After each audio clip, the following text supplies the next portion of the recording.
ఊరిలో ఒక పెద్ద జామకాయ చెట్టు ఉండేది. ఆ జామకాయ చెట్టు చుట్టూ రోజు పిల్లలు ఆడుకుంటూ ఉండేవాళ్ళు.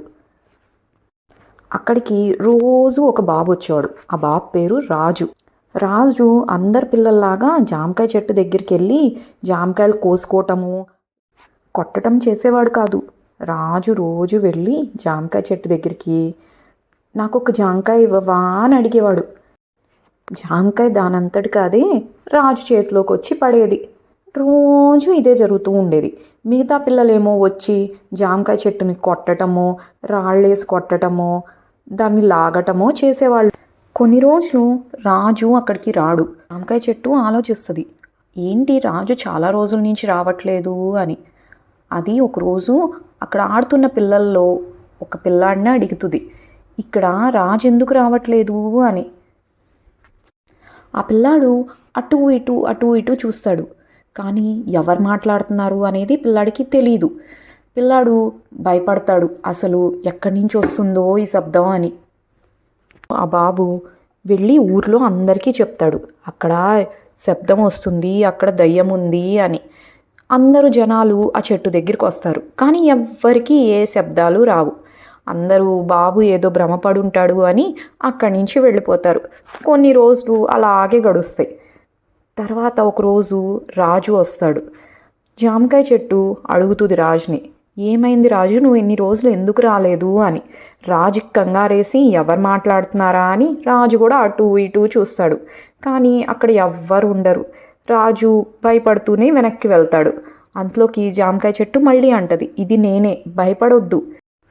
రాజు ఆశ్చర్యంగా చూసి, జామకాయ చెట్టు మాట్లాడగలదా అని అడుగుతాడు.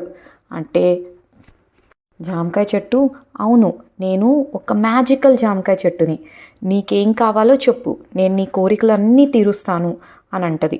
అప్పుడు రాజు ఏడుస్తూ పాపం జరిగిందంతా చెప్తాడు. మా నాన్న ఒక ఫ్యాక్టరీలో పనిచేసేవాడు.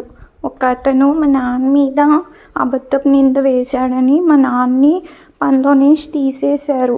ఇప్పుడు మా దగ్గర తినటానికి ఏమీ లేదు. జామకాయ చెట్టు, రాజు నువ్వు కంగారు పడొద్దు, నేనున్నాను కదా, నీకు ఎన్ని జామకాయలు కావాలో అన్ని జామకాయలు తీసుకువెళ్ళు. ఇవన్నీ మ్యాజికల్ జామకాయలు కదా, దీంట్లో ఒక విశేషం ఉంది. మీరందరూ తినేటప్పుడు మనసులో ఏదైతే కోరుకుంటారో మీకు అదే రుచి ఈ జామకాయ తినేటప్పుడు వస్తుంది.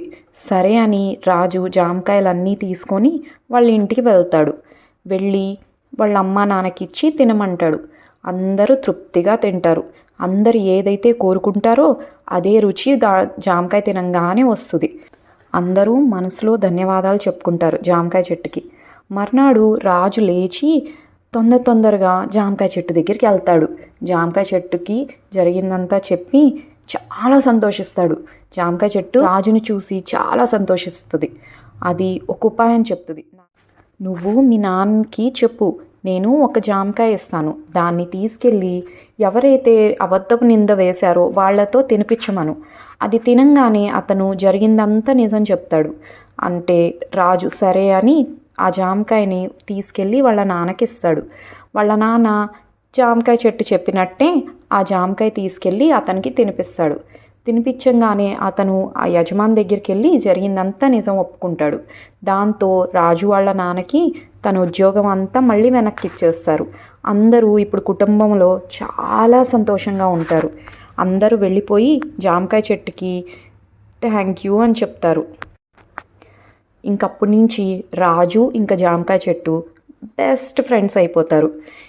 ఆ ఊరిలో ఏ చిన్న సమస్య వచ్చినా రాజు వెళ్ళిపోయి జామకాయ చెట్టుకి చెప్పేవాడు, జామకాయ చెట్టు ఏమో దానికి పరిష్కారం చెప్పేసేది.